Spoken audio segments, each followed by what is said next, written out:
So guys, let's discuss this question.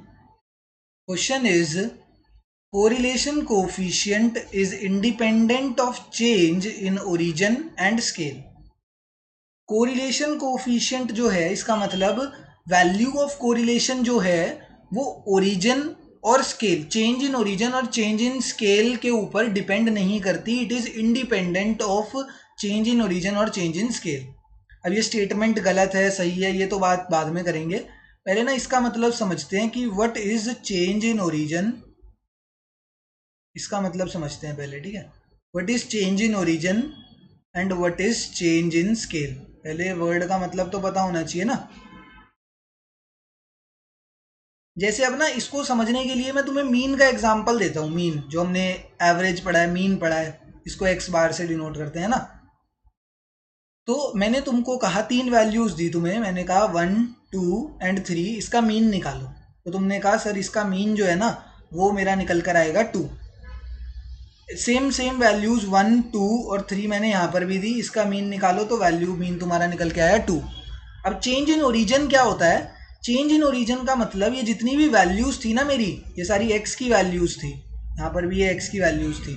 Change in origin में हम जो अपनी ओरिजिनल वैल्यूज हैं एक्स की, उसमें कुछ ना कुछ प्लस या कुछ ना कुछ माइनस कर देते हैं. जितनी भी ओरिजिनल वैल्यूज है ना इसमें से प्लस या माइनस कर देते हैं. जैसे मैंने कहा जितनी भी ओरिजिनल वैल्यूज हैं से उसमें मैंने सब में +1 कर दिया. सब में +1 करने के बाद ये हो गया 2, 3 एंड 4. तो 2, 3 एंड 4 का जब तुम नया मीन निकालोगे, मैं कहता हूं नए मीन का वैल्यू हो गई एक्स डैश जो भी है एक्स बार डैश, ये मैंने निकाली तो नया मीन मेरा 3 निकल कर आया. तो मैंने क्या देखा, जब मैंने सब वैल्यूज में, सब एक्स की वैल्यूज में 1 ऐड करा तो मेरे मीन में भी 1 ऐड हो गया. इसका मतलब इसको कहते हैं चेंज इन ओरिजिन. जो मीन है इसका मतलब क्या है, जो हमारा मीन है, mean is dependent on change in origin. अगर चेंज इन ओरिजिन मतलब हम अपने x की हर एक वैल्यूज में कुछ भी कोई भी वैल्यू, मतलब जैसे अगर मैं यहाँ पे +1 लाख करता तो मीन में भी +1 लाख हो जाता, कि अगर मैं -1 लाख करता तो मीन की वैल्यू में भी -1 लाख हो जाता. तो इसका मतलब जो मीन है, mean is dependent of change in origin. जितनी भी वैल्यू हम उसमें ऐड या सब्ट्रैक्ट कर देंगे उतनी ही वैल्यू मीन में से भी ऐड और सब्ट्रैक्ट हो जाएगी. चेंज इन स्केल में क्या होता है, चेंज इन स्केल में हम मल्टीप्लाई एंड डिवाइड करते हैं. अब जितनी भी मैं मीन की वैल्यू में, जैसे मैंने मल्टीप्लाई बाय 2 कर दिया, तो इसकी जो भी वैल्यू आएगी, जो नया मीन निकल कर आएगा ना उसमें भी 2 मल्टीप्लाई हो जाएगा तो नए मीन की वैल्यू भी 4 ही आएगी. तो जो मीन है, mean is dependent of change in origin as well as dependent of change in scale. Change in scale में क्या होता है, हर वैल्यू को मल्टीप्लाई या डिवाइड कर देते हैं किसी गिवन वेरिएबल, किसी भी गिवन कांस्टेंट के साथ.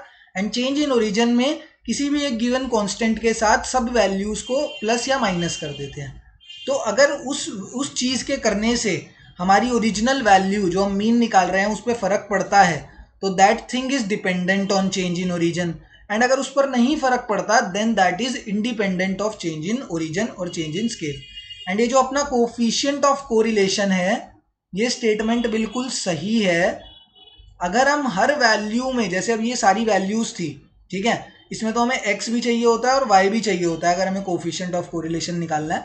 अगर हम सब वैल्यूज में कुछ ऐड करें या कुछ सब्ट्रैक्ट करें, सेम ही कांस्टेंट के कोई एक सेम नंबर है, 1 ले लो 2 ले लो, वो सब में मैंने ऐड करा एंड सब में यहाँ सब्ट्रैक्ट कर दिया, ठीक है, तो जो मेरी कोरिलेशन की वैल्यू होगी ना उस पर कोई फर्क नहीं पड़ने वाला. कोरिलेशन की वैल्यू हमेशा सेम ही रहेगी. कोरिलेशन ना ही चेंज इन ओरिजिन से फर्क पड़ता है उसे, और ना ही चेंज इन स्केल से कोई फर्क पड़ता है कोरिलेशन को. तो correlation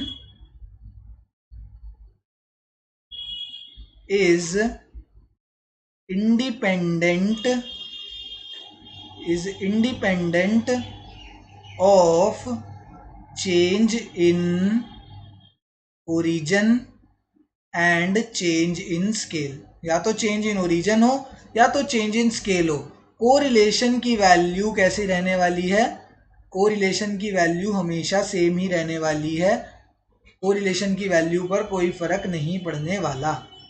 it is independent of change in scale और ओरिजिन, इसकी वैल्यू सेम ही रहेगी। ठीक है ना, that's why this statement is true. Thank you.